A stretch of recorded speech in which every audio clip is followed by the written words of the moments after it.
আজকে আমি নবম দশম শ্রেণীর সাধারণ গণিত বইয়ের অনুশীলনী 9.2 এর যে প্রমাণ করো বা দেখাও যে অঙ্কগুলো আছে তার মধ্যে আমি 13 নম্বর একটা অঙ্ক তুলে রেখেছি। সেই অঙ্কটা শুরু করা যাক। দেখো অঙ্কটা আমরা সাধারণত জানি সাইন, এই যে যদি মানগুলো ডিনোট করতে চাই, সাইন কত ডিগ্রি, সাইন 60 ডিগ্রির মান জানি আমরা, যে সাইন 60 ডিগ্রির মান জানি যে √3/2। তারপর হচ্ছে cos 30 ডিগ্রির মান সেম মান √3/2। তারপর জানি আমরা cos 60 ডিগ্রির মান আমরা সাধারণত জানি হাফ। তারপরে সাইন 30 ডিগ্রির মান জানি হাফ, কত জানি হাফ। আর সাইন 90 ডিগ্রির মান আমরা কি জানি, সাইন 90 ডিগ্রির মান আমরা জানি সাধারণত 1। এগুলো আমরা কিন্তু জানি। তা দেখো সলিউশন লেফট হ্যান্ড সাইডটা দেখো কি হয়। লেফট হ্যান্ড সাইড আছে sine 60 degree dot cos 30 degree plus cos 60 degree আর ডট সাইন 30 ডিগ্রি।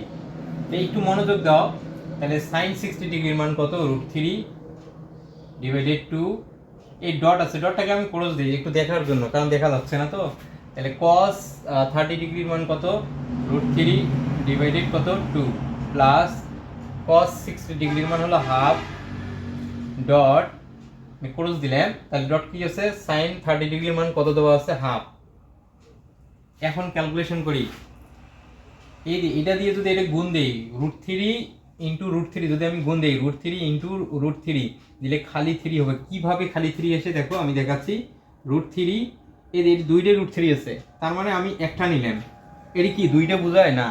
এখন স্কোয়ার দিলে কয়টা বোঝায়, যে এটি √3 দুইবার আছে, তার মানে রুট আর স্কোয়ার যদি আমি বাদ দিই তাহলে আমার থাকতেছে কি 3।